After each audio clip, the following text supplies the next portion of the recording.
नमस्कार, दिन भर की बड़ी खबरों में आपका स्वागत है। मैं हूं परवीन शेख। आज इस बुलेटिन में बात होगी कांग्रेस अधिवेशन से पहले छत्तीसगढ़ में हुई ईडी की एंट्री की, अडानी को लेकर राहुल के नए तंज की, जानेंगे शिवसेना विवाद में सुप्रीम कोर्ट से लेकर महाराष्ट्र विधानसभा तक कैसे मची रही हलचल, उपेंद्र कुशवाहा ने क्यों छोड़ दी जेडीयू, बात करेंगे जातिगत जनगणना पर मचे घमासान की, जोशीमठ में चौड़ी होती दरारों की और बुलेटिन के आखिर में बात होगी ट्राई के बड़े एक्शन की। लेकिन तमाम बड़ी खबरों से पहले एक नजर सुर्खियों पर। लड़कियों की शादी करने की न्यूनतम उम्र में कोई बदलाव नहीं, याचिका पर सुनवाई से सुप्रीम कोर्ट का इनकार, कहा यह संसद का अधिकार। मेघालय चुनाव के लिए 22 फरवरी से प्रचार करेंगे राहुल गांधी, कल सचिन पायलट करेंगे मेघालय में चुनाव प्रचार, 27 फरवरी को होना है मेघालय विधानसभा चुनाव के लिए मतदान। पृथ्वी शो मामले में सपना गिल को दी गई जमानत, सेल्फी को लेकर मुंबई में हुआ था विवाद। शेयर बाजार में गिरावट, सेंसेक्स 311 अंकों की गिरावट के साथ 60,692 अंक पर हुआ बंद, निफ्टी 100 अंकों की गिरावट के साथ 17,845 अंक पर हुआ बंद। ये तो थी सुर्खियां और अब बात आज की सबसे बड़ी खबर की। रायपुर में 24 फरवरी से कांग्रेस का 3 दिन का अधिवेशन शुरू हो रहा है। अधिवेशन को लेकर एआईसीसी के 1500 प्रतिनिधियों को न्योता भेज दिया गया है, लेकिन इससे पहले बिना न्योते के ईडी की एंट्री छत्तीसगढ़ में हो गई। छापेमारी की कार्रवाई कांग्रेस नेताओं के ठिकाने पर हुई, जिससे राजनीतिक माहौल गर्मा गया है। संसद में पीएम मोदी ने कहा कि जो काम कोई नहीं कर पाया उसे ईडी ने कर दिया। पीएम के दावे पर विपक्ष ने सवाल किए कि क्या वो खुद स्वीकार कर रहे हैं कि ईडी की कार्रवाई सरकार के इशारे पर हो रही है, क्योंकि ईडी को विपक्ष के नेता ही दिख रहे हैं। जहां भी विपक्ष मजबूत होता दिखता है, ईडी की छापेमारी शुरू हो जाती है। छत्तीसगढ़ के रायपुर में कांग्रेस अधिवेशन 24 से 26 फरवरी तक होना है। इस अधिवेशन में 2024 को लेकर बड़ी रणनीति बनाई जानी है। कांग्रेस का अधिवेशन शुरू होने में 100 घंटे से कम का वक्त बचा है और राज्य के कांग्रेस नेताओं के ठिकानों पर ईडी के छापे पड़ रहे हैं। कोयला मामले में ईडी ने आज सुबह छत्तीसगढ़ में कई जगहों पर छापेमारी की है। जिन परिसरों पर छापेमारी की जा रही है उनमें से कई कांग्रेस विधायकों और पदाधिकारियों से जुड़े हुए हैं। इससे पहले ईडी ने जनवरी में भी कुछ आईएएस अधिकारियों, कारोबारियों और कांग्रेस नेताओं के रायपुर, दुर्ग, भिलाई, बिलासपुर, कोरबा, महासमुंद के ठिकानों पर कार्रवाई की थी। इस छापेमारी पर कांग्रेस भड़क उठी है। छत्तीसगढ़ के सीएम भूपेश बघेल ने कहा, कांग्रेस के राष्ट्रीय अधिवेशन को डिस्टर्ब करने के लिए ईडी की रेड की जा रही है। मोदी सरकार लोकतांत्रिक तरीके से चुनी सरकार को परेशान कर रही है। बीजेपी राजनीतिक रूप से मुकाबला नहीं कर पाती तो ईडी को आगे करती है। कांग्रेस के राष्ट्रीय महासचिव जयराम रमेश ने कहा, मुझे नहीं पता कि छापेमारी की कार्रवाई कब तक चलेगी, लेकिन कांग्रेस इन छापों से नहीं डरेगी। इन छापों से कांग्रेस को बूस्टर डोज मिला है। अब और मजबूती से पीएम मोदी को घेरने में जुटेंगे। कांग्रेस नेता पवन खेड़ा ने कहा, ईडी की कार्रवाई लोकतंत्र को समाप्त करने की कोशिश है। हम कई राज्यों में सत्ता में हैं, आने वाले दिनों में और राज्यों में होंगे। 2024 में आम चुनाव भी आ रहे हैं, मौसम बदल रहा है। कांग्रेस अध्यक्ष मल्लिकार्जुन खड़गे ने कहा, पिछले 9 वर्षों में ईडी ने 95% छापे विपक्षी नेताओं के खिलाफ ही डाले हैं। उनमें भी ज्यादातर कांग्रेस के हैं। कांग्रेस के महाअधिवेशन से पहले ईडी के छापे बीजेपी की कायरता दिखा रहे हैं। भारत जोड़ो यात्रा की अपार सफलता के कारण भगवा पार्टी की बेचैनी दिखाई दे रही है। ईडी को लेकर विपक्ष आरोप लगा रहा है, जहां मोदी सरकार के सामने मुश्किल आती है वहां ईडी पहुंच जाती है। कांग्रेस इस समय बीजेपी की चुनौती बन गई है और शायद इसलिए ईडी भी सामने आ गई है। वैसे चुनौती कांग्रेस सांसद राहुल गांधी ने भी खड़ी कर दी है। अडानी के मुद्दे पर उन्होंने संसद से लेकर सड़क तक मोदी सरकार की मुश्किलें बढ़ा रखी हैं। अब एक बार फिर राहुल गांधी ने अडानी को लेकर बड़ा दावा किया है। मोदी सरकार का हर काम गौतम अडानी को फायदा पहुंचाने के लिए होता है। यूथ कांग्रेस के ट्विटर हैंडल पर राहुल गांधी का एक वीडियो पोस्ट कर इस दावे के साथ कई सबूत दिए गए हैं। वीडियो में बताया गया कि कैसे अडानी को फायदा पहुंचाने के लिए मोदी सरकार ने नियमों को बदला। तमाम एजेंसियों के विरोध के बावजूद एक ऐसी कंपनी को ठेके दिए गए जिसे काम का कोई अनुभव नहीं था। नवंबर 2018 को पीएम मोदी की अध्यक्षता में कैबिनेट मीटिंग में फैसला लिया गया कि पीपीपी मॉडल पर देश के 6 हवाई अड्डों को निजी क्षेत्र में सौंपा जाएगा।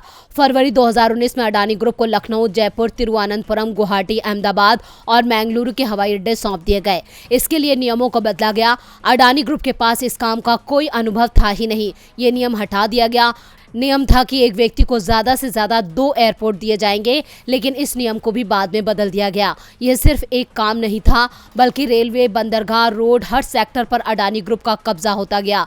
यहाँ तक कि अब भारत सरकार भी उसके कब्जे में दिख रही है। राहुल ने कहा कि मैंने सिर्फ सच्चाई बोली, हिंदुस्तान की दौलत को कैसे एक व्यक्ति को दिया जा रहा है, मैंने सबूत के साथ सच्चाई बताई, लेकिन मेरे शब्दों को रिकॉर्ड से हटा दिया गया। मीडिया में भी कुछ नहीं दिखा, ना ही छपा। जो सवाल मैंने पीएम से सबूत के साथ पूछे, उसका पीएम ने जवाब नहीं दिया। राहुल ने कहा कि कांग्रेस उद्योगपतियों के खिलाफ नहीं है, उद्योगों के खिलाफ नहीं है, कांग्रेस मोनोपोली के खिलाफ है। आज देश की सुरक्षा को अडानी के हवाले किया जा रहा है। एक व्यक्ति के लिए बार बार नियमों को क्यों बदला जा रहा है? राहुल ने मोदी सरकार से कई सवाल किए हैं, सबूतों के साथ किए हैं, लेकिन उम्मीद है कि इसके जवाब उन्हें शायद नहीं मिलेंगे। पर इससे गौतम अडानी जरूर मुसीबत में दिख रहे हैं। हिंडनबर्ग रिपोर्ट आने के बाद से ही अडानी ग्रुप मुसीबत में है और इस मुसीबत से वो निकलता नहीं दिख रहा है। हर काम अडानी का, लेकिन अब अडानी की दौलत तेजी से घट रही है। शेयरों में गिरावट रुकती नहीं दिख रही है। इधर शिवसेना में चल रही लड़ाई भी रुकती नहीं दिख रही है। पार्टी के नाम और निशान की लड़ाई अब सुप्रीम कोर्ट पहुंच चुकी है। मंगलवार को इस पर सुनवाई हो सकती है। इस बीच उद्धव ठाकरे ने बड़ा आरोप लगाते हुए कहा है कि अभी इसका विरोध नहीं किया गया तो 2024 से देश में तानाशाही शुरू हो जाएगी। चुनाव आयोग के फैसले के बाद से ही महाराष्ट्र की राजनीति में उफान आया हुआ है। चुनाव आयोग ने एकनाथ शिंदे को शिवसेना का नाम और निशान दोनों सौंप दिया है। इसके बाद आज महाराष्ट्र विधानसभा में शिंदे गुट ने शिवसेना के ऑफिस पर भी कब्जा कर लिया। राज्य में पार्टी के दूसरे दफ्तरों पर भी कब्जे की तैयारी में शिंदे गुट जुट गया है। दूसरी तरफ चुनाव आयोग से झटके लगने के बाद भी उद्धव ठाकरे के तेवरों में नरमी नहीं आई है। वो लगातार शिंदे गुट पर निशाना साध रहे हैं। मुंबई के शिवसेना भवन में उद्धव ठाकरे ने अपने विधायकों की बैठक बुलाई। बैठक के बाद उन्होंने समर्थकों से कहा कि मेरा सब कुछ छिन गया है, हमारी पार्टी का नाम और चुनाव चिन्ह छिन गया है, लेकिन शिव के धनुष को चोर कैसे धारण करेंगे? अगर पार्टी का सिंबल चोरी हो भी गया है तो ठाकरे का नाम कोई नहीं चुरा सकता। बाला साहेब ठाकरे का पुत्र होने का सौभाग्य कोई छीन नहीं सकता। बीजेपी के दबाव में काम करने के लिए शिवसेना नहीं बनी है। चुनाव आयोग को भंग कर देना चाहिए। उद्धव ठाकरे ने कहा कि चुनाव आयोग के फैसले के खिलाफ हमने सुप्रीम कोर्ट का रुख किया है। हमने चुनाव आयोग से अनुरोध किया था कि निलंबित विधायकों का मामला सुप्रीम कोर्ट में है और जब तक निर्णय नहीं हो जाता आप फैसला न सुनाएं, लेकिन चुनाव आयोग ने दबाव में फैसला सुना दिया। अब इस फैसले के खिलाफ सुप्रीम कोर्ट में मंगलवार को सुनवाई होगी। उद्धव ने कहा कि महाराष्ट्र में जो कुछ भी चल रहा है, अगर उसे नहीं रोका गया तो 2024 का लोकसभा चुनाव देश का आखिरी चुनाव हो सकता है। इसके बाद यहां तानाशाही चलेगी, एक पार्टी की तानाशाही चलेगी। दरअसल आज सुप्रीम कोर्ट में उद्धव ठाकरे की तरफ से याचिका दायर कर तत्काल सुनवाई की अपील की गई थी, लेकिन कोर्ट ने तत्काल सुनवाई से इनकार कर दिया और नए सिरे से याचिका दायर करने को कहा है। अब मंगलवार को उद्धव गुट की याचिका पर सुनवाई होगी। पार्टी के अंदर बगावत सिर्फ शिवसेना में नहीं हुई है, जेडीयू भी बगावत से जूझ रही है। पार्टी संसदीय दल के नेता उपेंद्र कुशवाहा बागी हो गए हैं। उन्होंने जेडीयू के सभी पदों से इस्तीफा देने के बाद अपनी नई पार्टी के गठन का ऐलान भी कर दिया। तो क्यों कुशवाहा ने दिया जेडीयू से इस्तीफा? देखते हैं ये रिपोर्ट। राजनीति में कोई किसी का दोस्त और दुश्मन नहीं होता। वक्त और फायदे के हिसाब से नेता अपना पाला बदलते हैं। जैसे इस वक्त बिहार में उपेंद्र कुशवाहा ने बदला है। कल तक जो नीतीश के साथ कदम से कदम मिलाकर चल रहे थे, उन्होंने आज अपनी राहें अलग कर ली हैं। नीतीश कुमार से टकराव के बाद उपेंद्र कुशवाहा ने आखिरकार जेडीयू छोड़ दी है। उन्होंने जेडीयू के एमएलसी के पद से भी इस्तीफा दे दिया है। उन्होंने अपनी नई पार्टी राष्ट्रीय लोक जनता दल बनाने का ऐलान किया। उपेंद्र कुशवाहा ने कहा कि आज से मैं नई राजनीतिक पारी की शुरुआत कर रहा हूं। इस फैसले के बाद उपेंद्र कुशवाहा ने सीएम नीतीश कुमार पर भी तीखा हमला बोलते हुए कहा कि वो तो पड़ोसी के घर में अपना उत्तराधिकारी तलाश रहे हैं। नीतीश कुमार ने बहुत अच्छा काम किया, लेकिन कहा जाता है कि अंत भला तो सब भला। ये नीतीश कुमार नहीं कर पाए, अंत बहुत बुरा हो गया। कहावत बदल गई कि अंत बुरा तो सब बुरा।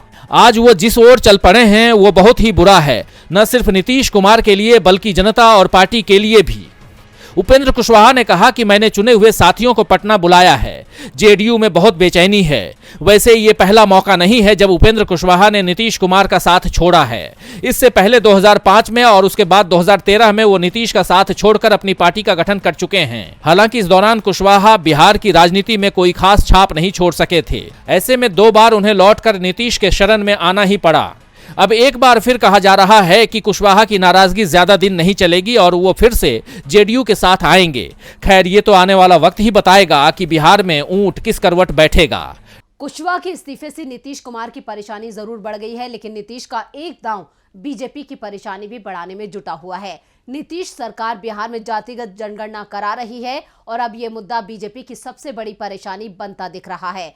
क्यों, देखते हैं ये रिपोर्ट। जातिगत जनगणना को लेकर देश में घमासान मचा हुआ है। बिहार सरकार अपने खर्च पर राज्य में जातिगत जनगणना करवा रही है, जिसका असर अब पूरे देश में दिखाई दे रहा है। बीजेपी को छोड़कर अधिकांश राजनीतिक दल जातिगत जनगणना या फिर जातियों के देशव्यापी सर्वे की मांग कर रहे हैं। वहीं दूसरी तरफ केंद्र सरकार साफ कर चुकी है कि वो इस बार जातिगत जनगणना नहीं करवाएगी, लेकिन मोदी सरकार का ये फैसला उस पर उल्टा असर करता दिख रहा है। तमिलनाडु सरकार बिहार की तर्ज पर राज्य में जातिगत जनगणना कराने के संकेत दे रही है, तो वहीं यूपी में मुख्य विपक्षी पार्टी सपा ने भी पूरे राज्य में इसे लेकर आंदोलन शुरू करने का ऐलान कर दिया है। यूपी बीजेपी के सहयोगी भी इस मामले में समाजवादी पार्टी के साथ दिखाई दे रहे हैं। डिप्टी सीएम केशव प्रसाद मौर्य तो पार्टी स्टैंड के खिलाफ जाते हुए यहां तक कह चुके हैं कि जातिगत जनगणना होना चाहिए। बीजेपी को भी डर लग रहा है कि अगर ये मामला तूल पकड़ गया तो उसे बड़ा नुकसान हो सकता है और अब इसमें कांग्रेस भी कूद पड़ी है। छत्तीसगढ़ के सीएम भूपेश बघेल ने जातिगत जनगणना को लेकर पीएम मोदी को पत्र लिखा है। उन्होंने लिखा है कि देश में 150 साल से हर 10 साल में जनगणना का काम हो रहा है। इसमें सामाजिक, आर्थिक और सांस्कृतिक क्षेत्र में हुए परिवर्तनों से जुड़े आंकड़े जुटाए जाते हैं। इन आंकड़ों के आधार पर देश और राज्यों के विकास के लिए कल्याणकारी नीतियां बनाने में सहायता मिलती है। साल 2011 में जनगणना के साथ साथ पहली बार सामाजिक, आर्थिक और जातिगत सर्वेक्षण भी कराया गया था, लेकिन सर्वेक्षण 10 साल के लिए ही प्रभावी था। सही आंकड़े के लिए नया सर्वेक्षण कराना जरूरी है। तो साफ है कि जातिगत जनगणना के मुद्दे पर पूरा विपक्ष अब एकजुट होते हुए दिख रहा है। बीजेपी के सहयोगी दल भी विपक्षी खेमे में जाते हुए दिखाई दे रहे हैं। अगर मामला ऐसे ही बढ़ा तो 2024 के चुनाव में ओपीएस योजना की तरह जातिगत जनगणना भी बीजेपी की बड़ी मुसीबत बन सकती है।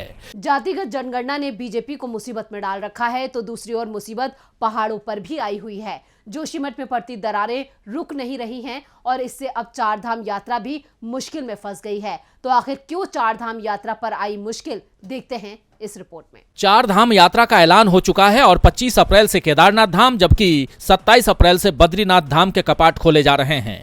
लेकिन यात्रा मुश्किल में दिख रही है क्योंकि यात्रा से पहले जोशीमठ बद्रीनाथ हाईवे पर दरारें पड़ने लगी हैं। जोशीमठ में दरार पड़ने का जो सिलसिला शुरू हुआ उसकी चपेट में हाईवे भी आ गया है। हाईवे पर 10 से ज्यादा स्थानों पर दरारें दिख रही हैं और जिस तेजी से दरारें पड़ रही हैं उससे अंदाजा लगाया जा रहा है कि जल्दी ही इनकी संख्या बढ़ सकती है। जोशीमठ से मारवाड़ी के बीच 10 किलोमीटर के दायरे में हाईवे पर दरारें दिख रही हैं। उत्तराखंड सरकार चारधाम यात्रा का ऐलान कर चुकी है, लेकिन यात्रा में ये हाईवे बड़ी रुकावट बनता दिख रहा है। बद्रीनाथ पहुंचने के लिए यही एकमात्र रास्ता है। ऐसे में भू धसाव और दरारों की वजह से लोगों की जान पर बन सकती है। जोशीमठ बचाओ समिति के कोऑर्डिनेटर अतुल सेती ने सरकार को आगाह किया है कि थोड़ी भी लापरवाही चारधाम यात्रा के श्रद्धालुओं की जान पर भारी पड़ सकती है।